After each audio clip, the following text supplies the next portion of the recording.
Welcome PSY 109 students. This is my week 11 commentary as we finish up one module and begin the last module of the course. Together with this week, we have a total of 4 weeks in which to finish our work. So our topic for this week is the issue of mental disorders in middle and late adulthood. And there's an interesting paradoxical effect that's good news of type. I want you to learn about that this week, as well as to look at those disorders for whom elders are more vulnerable. Let's see. The issue of assessment is included in this week's chapter. That's to say, assessment of both mental status and the possibility of mental disorder being present.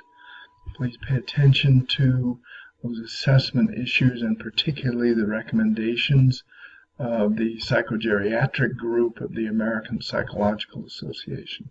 Those best practices recommendations are actually quite good in terms of what kinds of special training and expertise psychologists need to have to be psychogeriatricians.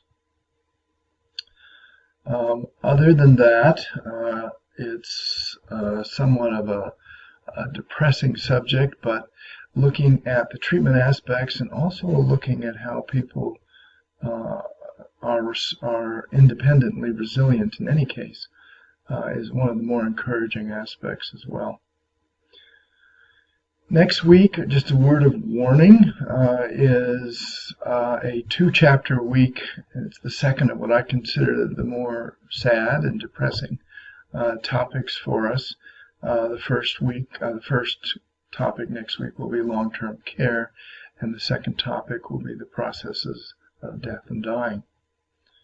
We'll come to that next week, but you'll see that this will pretty much round out our study of middle and late adulthood, and I've deliberately done that ahead of schedule so that we can have the needed time to focus on your course project, as well as any special topics that are not covered in the textbook. So I would invite students to post in Dr. K's office any special topics you'd like us to focus on collectively in the final weeks of the course, and I'll bring my own set of favorites as well as we move on. Secondly, let me come to what is getting to be a more pressing issue, which is to say the matter of the oral presentation. We have 2 weeks to form the peer groups, and those of you, about half the class now is engaged in that process. So I think we have one group that's pretty nearly formed. There is no maximum size to groups, so people can always jump in.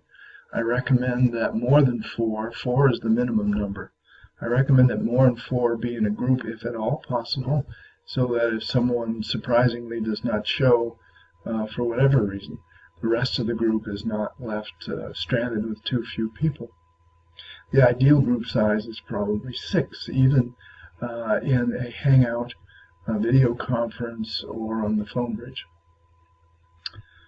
Beyond that, we have 37 people in the international Google community. There's some communication between students now taking place, and I am hopeful that a number of you will include a cross-cultural perspective in your course project.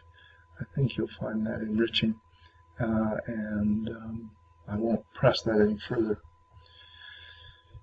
Okay, let's see. I think that's enough. I'm going to keep this week's commentary short, being that next week is a 2-chapter week. I will only say that I believe your test 4 needs to be finished this week, online test 4. So please review the test schedule. As we get close to the end of the semester, you'll have an optional test for a low grade replacement, but nevertheless, doing those tests in the last weeks is challenging on top of everything else. Okay, I think that's enough for now. As I said, I'll keep this one short.